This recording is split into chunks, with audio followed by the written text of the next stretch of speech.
Welcome back. In this next section, we're going to talk about what it means to be white and how to use ancestral recovery as a resource to engage in anti-racism work.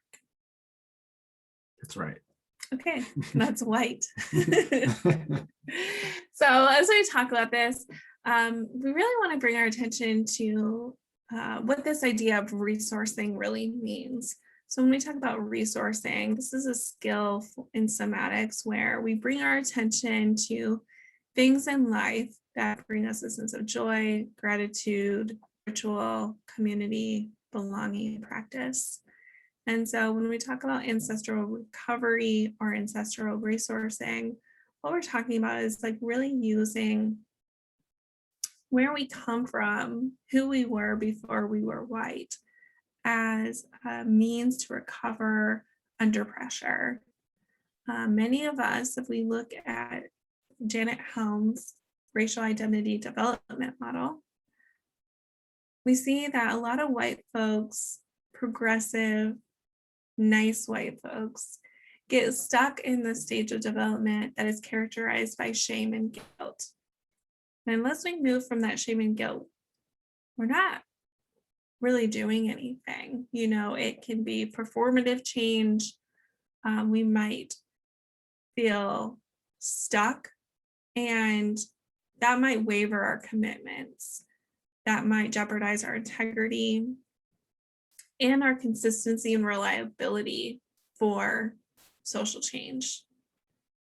And so what we want to move towards instead is this idea of building a positive identity, one where we can not feel all that shame, and not one where we're suggesting this white power, white supremacy model, but really this centered accountability, which we talked about before, in which we can move and take action on what we care about.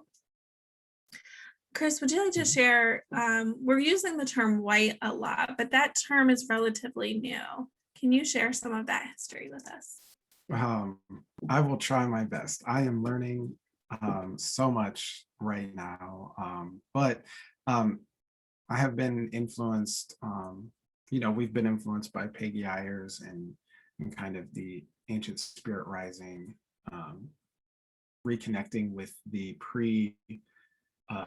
Roman imperialized European indigenous ways of knowing and being, as a way to kind of connect to ancestry spiritually, earth-based type of spiritual practices and community and ritual and all of those types of things that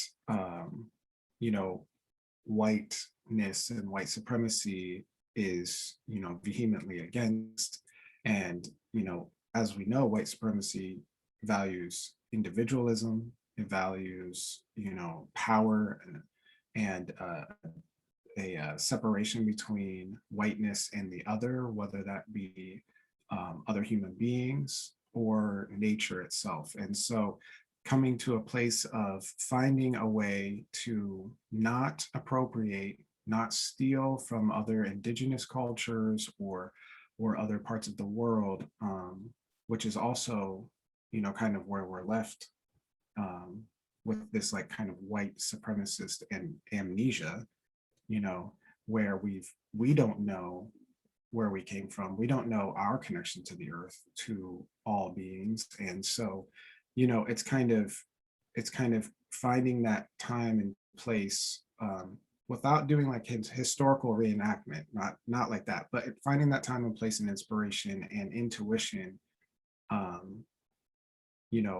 by being embodied modern white people, of a way in which that was not how we operated or functioned or were described or even saw one another at a time and place on this earth.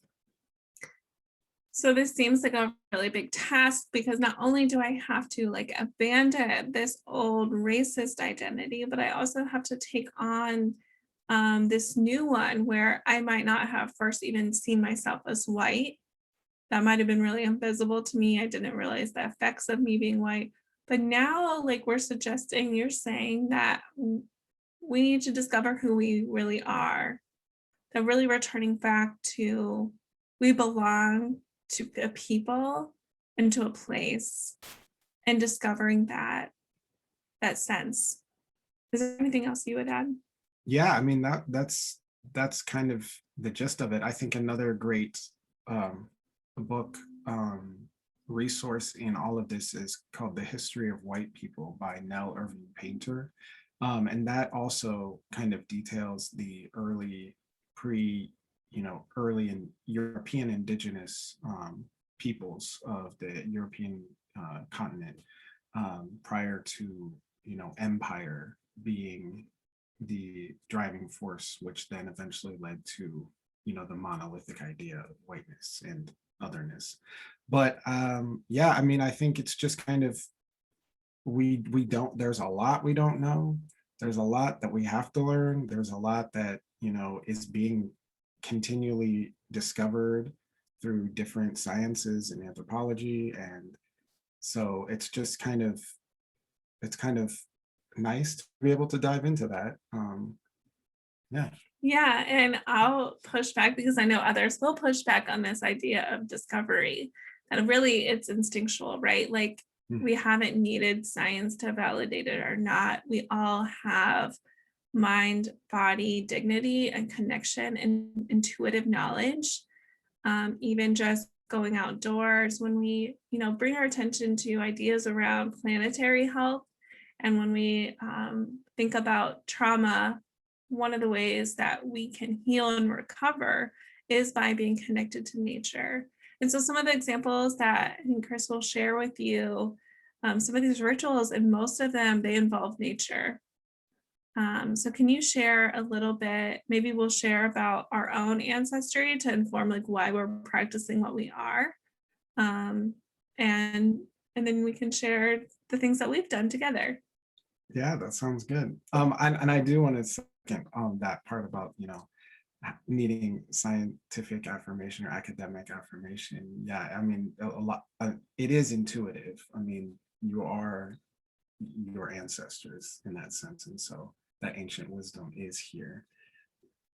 We just have to watch out for the white supremacist way of, using that in Absolutely. a way that's appropriating or colonizing another, spirituality or people. I'm glad you brought that up because we should say that your ancestors have been here for a long time. And so when we think about ancestral recovery, Mm, like how are you discerning? And even for myself, so my ancestors, where I come from, is the people I come from are McMahon, son of Bear, and also Menser.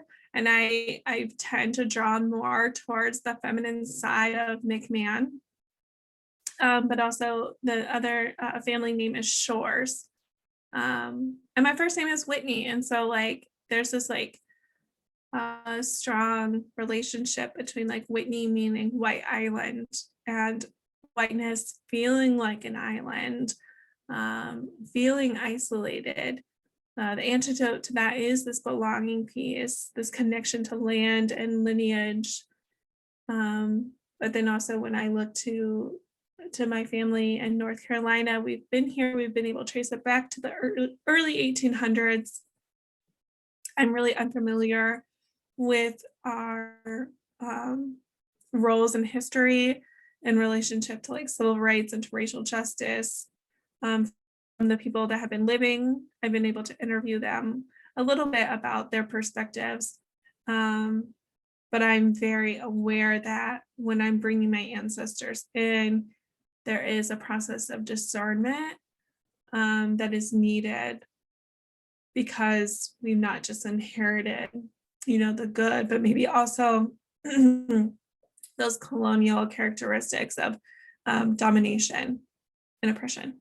yeah, and the um, name that the names you were giving, I mean, the areas that we have found that both of us, share in terms of place and time are, with like the Celtic peoples, the Norse Germanic tribes, and some of, I think, southwestern Europe, but basically kind of the Celts, Germanic, uh, Norse peoples.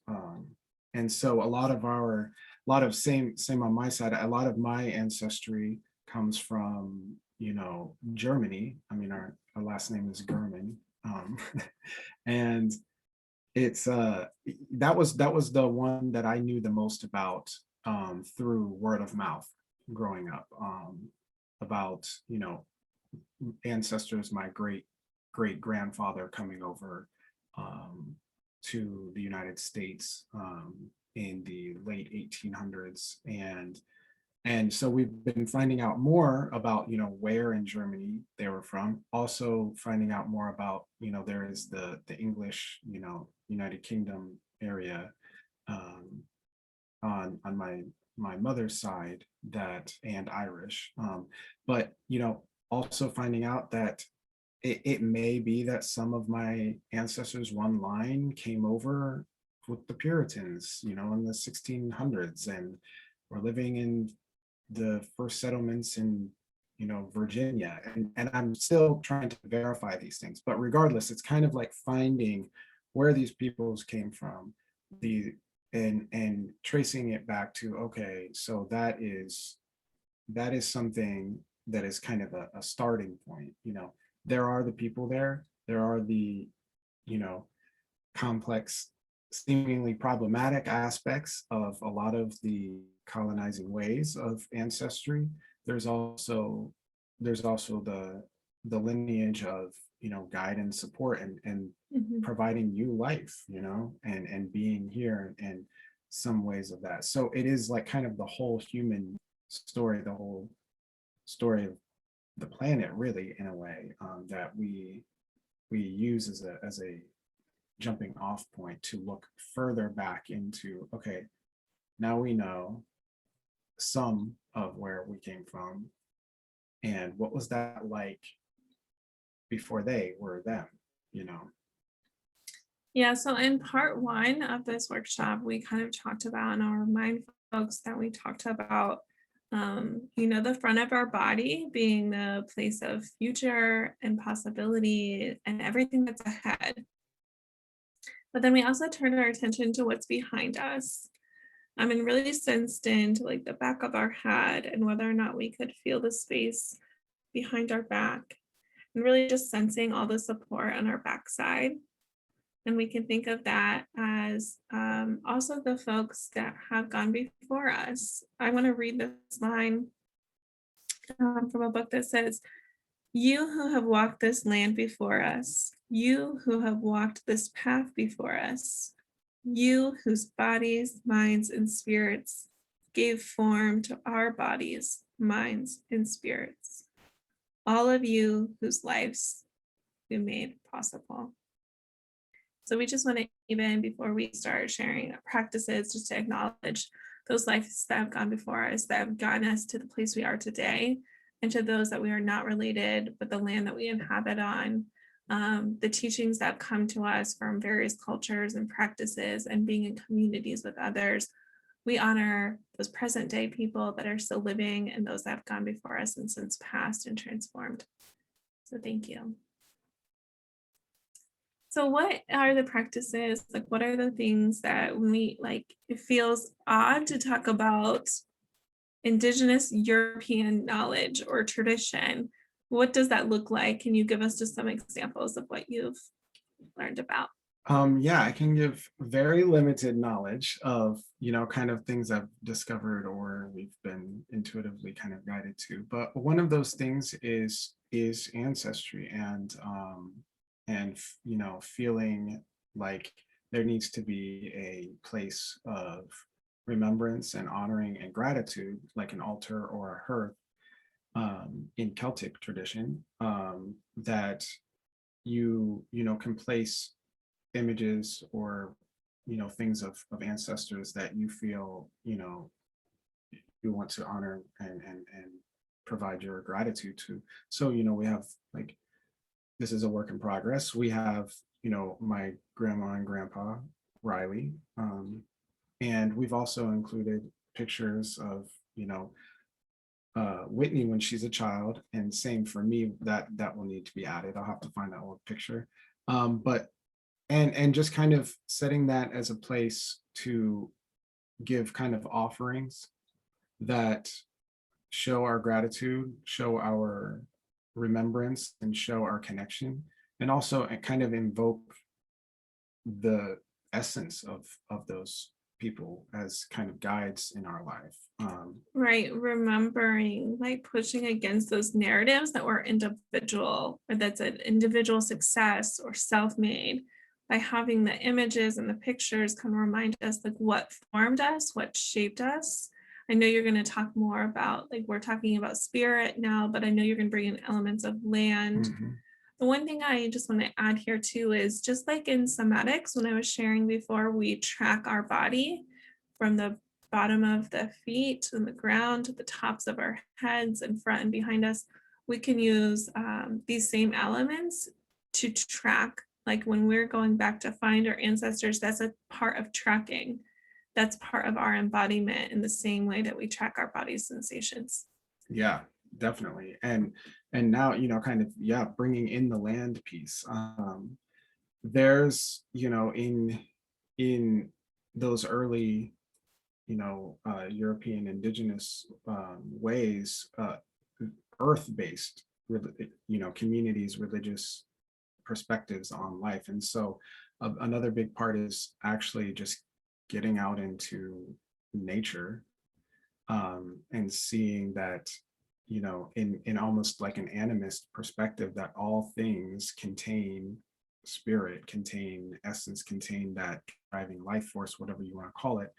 And that includes you as well, that you are earth, and that it's not you observing earth as this separate individual unique identity, entity, but that, like, it's observing itself, and you're just taking part in that communion. And so, traditionally it seems that, those peoples would find places in nature that gave a certain kind of feeling of sacredness, and maybe build a little stone, you know shrine, or some kind of stone or wooden, tent pole, just like marking this space. And that's something that I've been wanting to do just out in the backyard, because there's a corner in our backyard that I feel that, feeling there. But also with land, there's, you know in we have a birch tree right out in our front yard that we planted when we moved here. And just having that feeling of, when we were trimming the branches, of not only showing gratitude to the tree, but utilizing its twigs, and some of in I guess, what do you call those, like, little twigs? Yeah, kind of Branches. branches.